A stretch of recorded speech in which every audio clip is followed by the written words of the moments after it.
Okay, message received. You're all big fans of the sit complex. The TikTok in particular of that went absolutely bananas. I've got it with me. We're adding it into the city today. We've also got a new vehicle to add into the city. I am still waiting on a pick-a-brick order, which is annoying. So it means we can't work anymore on the roads today. So roads are going to be stuck as they are currently. So then I have to decide whether I want to spend some time doing some tidying up, or maybe, and I've got to see if I've got the parts for it first, we might be able to make a start on the retaining walls, because I really want to get to the point where that end of the city starts to look a little bit more finished. But first, we need to decide where we're going to put this sit complex and also make sure that it survives the journey here. Welcome back, by the way, to the Brick Prize Draws studio, and it's looking pretty snazzy. I did have a little bit of a panic last night because I looked at it through the Ring cameras and it looked like the wood was pretty much on the verge of giving way, but I think it was just because it's a fisheye lens on that one, because it actually looks like it's survived the repairs we made to it last time. Let me just get my my extra large tool. Let's just see if it's continuing to collapse or if it's, I mean, that looks pretty level to me. I think, for now at least, we've solved the problem just by whamming some extra legs in. I was thinking about it as well when I thought it was collapsing. There's not going to be very much under this top area. We've got a few scenes and trains and things planned for under here, but certainly under this end where we've got the weight of all these buildings, this is basically going to be largely dead space, at least for the time being, so we can fit a load more supports under there if we need to. But, well, that was a first. Someone just tried to come in while I was in. I don't know if they were trying to come in or trying to put a lock on the door, because obviously from the outside there's no lock, but I don't know if I'd stopped recording or was still recording when it happened. But if I was still recording, you would have seen a look of panic on my face, but we're all good. What I was going to tell you is it looks like the sit complex has survived. We do still need to get it out of the box. We took the top off deliberately because it's a little bit wibbly wobbly, but the 3 stories have stayed on just fine. It doesn't look like any bits have fallen off. I've just realised now that I forgot to bring the minifigs with me. They're in a little tub in the Lego room at home, so I'll have to add the minifigures next time. I mean, it's not a big deal because we don't really have a load of minifigures in the city just yet, so we can add that in another time. But looking at it, it's a 1.5 base plate corner. So I'm looking at where Tudor Corner is. I'm wondering if it maybe goes there. I'm also looking over here where we've got some of the Marvel stuff and wondering if we want to make this our kind of New York City area. I've got that area designated for the up house when I do that. And I kind of like the idea of that corner remaining a building site, because I don't want to have something hidden in there that I can't really reach. So we could put it on the end there, potentially, because then when it does start to get higher, it'll cover that seam between the two. In fact, that's probably the spot, although we have already got an end corner on there in the shape of the Spider-Man bodega, which of course is next to our shiny new Fire Brigade. And by the way, while we're looking at the Fire Brigade, quick reminder, the link is in the description below. Brick Prize Drawers are currently doing a prize draw for a Fire Brigade. It ends this weekend. So jump on there, get yourself entered into that draw if you want to have a shiny, I was going to say shiny Fire Brigade like mine. It'll be a shinier Fire Brigade than mine because mine was used. Theirs is shiny. But we might actually move it. Where could we move the Spider-Man one to? We've suddenly, I nearly knocked it off the table. We've suddenly got to the point where we've got too many corners again. What I could do, because obviously Cafe Corner can display either way, so we could shovel this stuff down. It's got caught on where I've planned to have a corner in there, but we could move Cafe Corner, if I can get it out. Let's move that. We don't want to knock Anna's shark off the top, but we could rotate Cafe Corner around. Oh, there goes the shark, and there goes the top of Cafe Corner, actually. So the shark can go back on there, and then we could we need to fiddle with these road plates anyway. That doesn't really solve the problem, does it?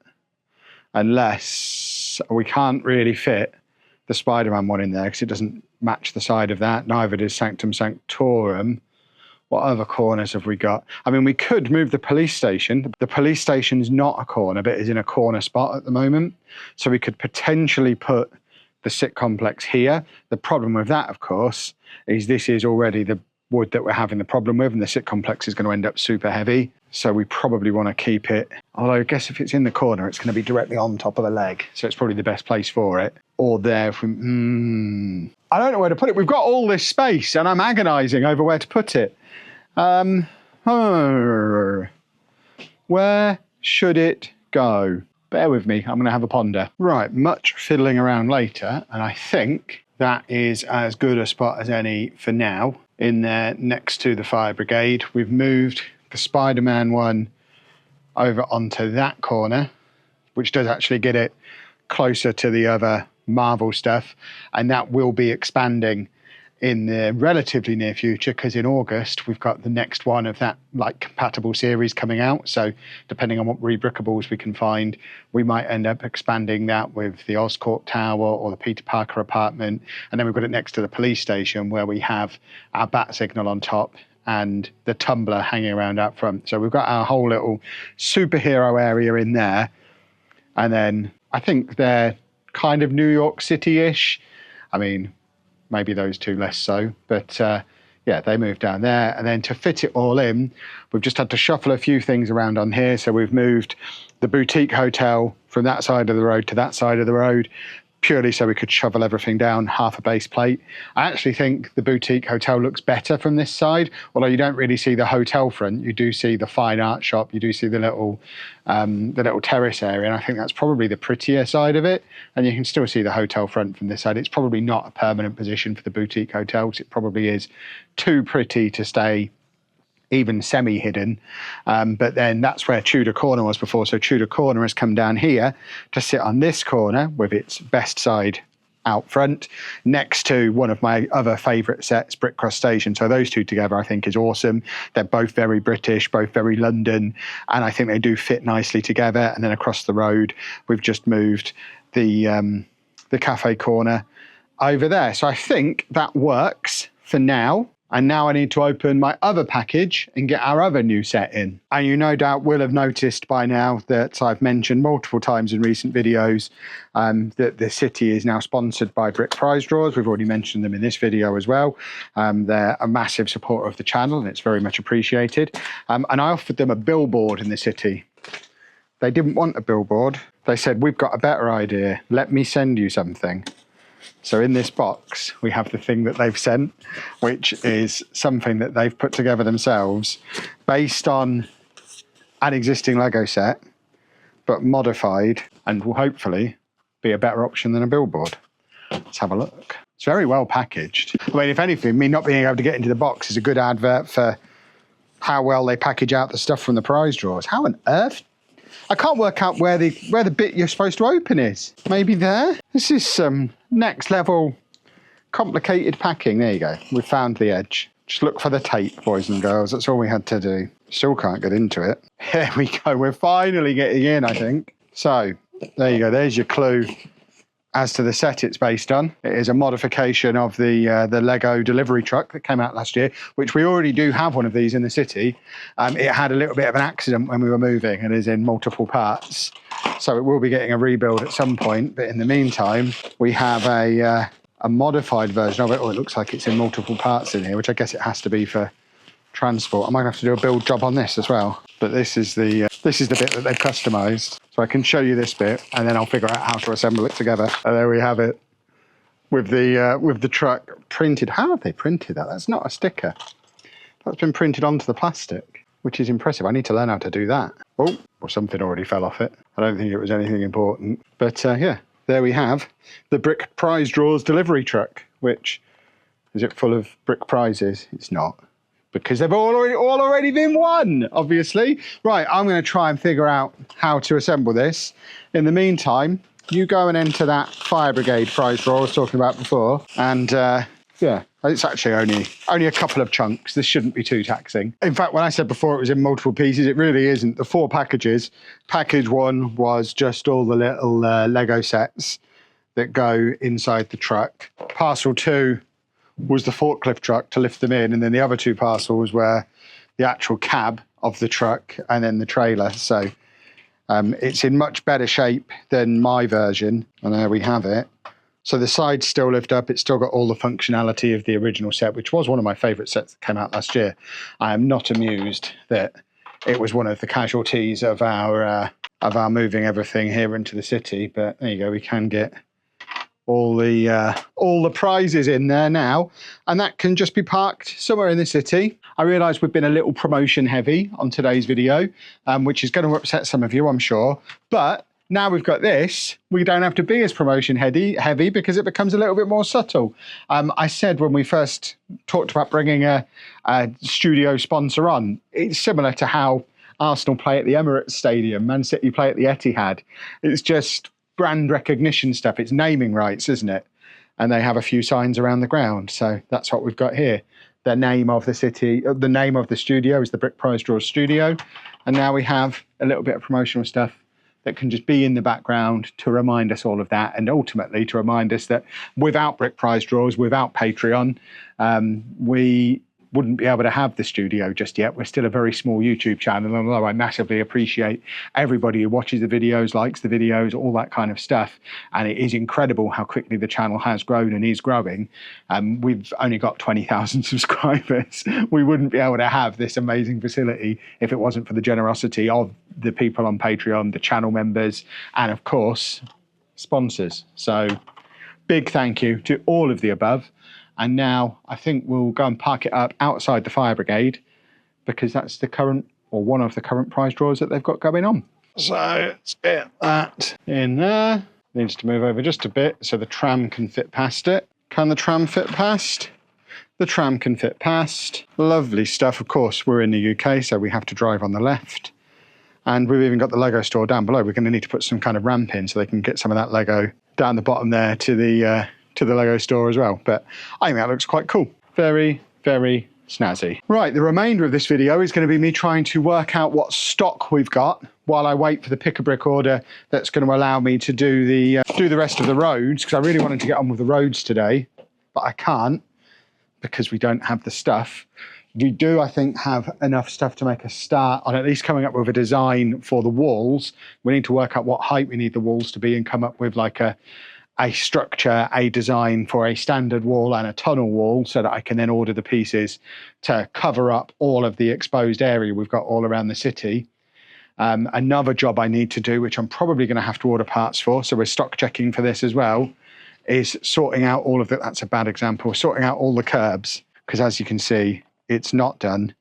And we want to have it so it's the dark bluish grey all the way up to the edge there, no line there, no thick line there, and consistent all the way around. And at the moment, as you can see, it's not. But I don't think, I might have the parts for that. That might be something to move on to. But first job, I think, is walls. So I'm going to sit myself down with a pile of bricks and try and come up with a plan for a wall. Well, about an hour of fiddling, assembling and disassembling later, I think I have a wall design. And it kind of fits. Allow me to demonstrate. So it's a little bit hard to demonstrate over here because we don't have the mills plates in yet. So if I just pop that along there, just to show where the edge of a mills plate would be. And then the idea of what we've got here is that we can just kind of slide it in along there and then use those bits that overhang, to not attach it to the wrong spot.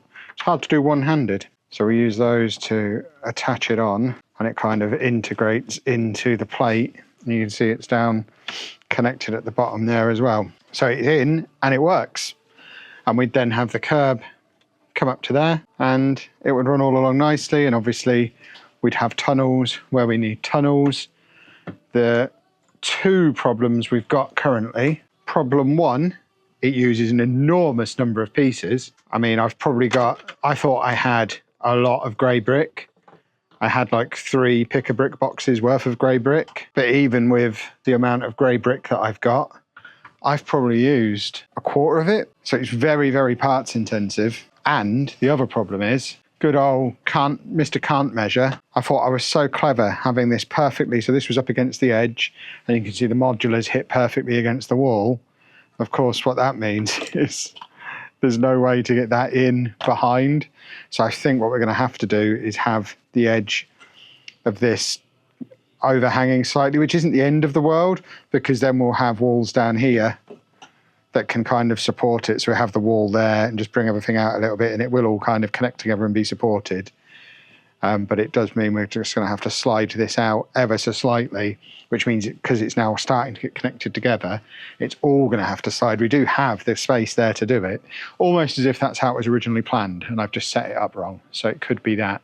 But yeah, by my reckoning, I'm going to work out before I leave today exactly how many of each piece this takes. But on a rough count, we're going to need 1, 2, 3, 4, 5, 6, 7, 8, 9, 10, 11, 12, 13, 14, 15, 16, 17, 18, 19, 20, 21, 22, 23, 24, 25, plus the next row down. I need 50 of these, plus whatever I'm going to do to cover up the hill that Castle Hill is on, which I think is probably going to be with big ugly rock pieces. But yeah, 50 of these. This is not going to be one bulk order because it's going to cost a lot, and it's probably something that we're going to have to dip in and out of over a number of months. But yeah, I'm now going to work out how many of each piece are in here. I've probably got enough pieces to make another 5 or 6. So we could probably get important areas done, like behind lower buildings like that one, the tunnel areas. We probably don't need as a priority to get something in behind Cafe Corner or the Lego store, for example, because you can't see what's behind them anyway. Same with Palace Cinema. And I guess this edge is less important for now as well. I mean, you can see it does, same principle, works there as well. So they're probably a higher priority, and we'll just have the gaps along there for the bits of thing that we'll see. And it actually looks quite cool. That's a much better way of demonstrating it than trying to do it hidden behind buildings. But yeah, it's time to count up what we've got and then work out how much it will cost to order the parts for 50 of them. Yikes. Remember when I said it was quite part intensive? 229 parts involved in that. On Lego Pick-a-Brick, £37.81 just to do one of them, which means to do the 50 that I need, well, I guess the 49 that I need, £1,852. I don't think I can justify spending £1,852 on walls. Please let me know in the comment section if you have cheaper, more parts effective ways of doing this, or share me your ideas for ways we can cover up the raised platforms, because that's bonkers. We can't spend nearly £2,000 on walls. I mean, they're not even that nice. It's the wall is fine, but I'm not spending £2,000 on it. Obviously, potentially could be a little bit cheaper on Bricklink. I've not looked at that.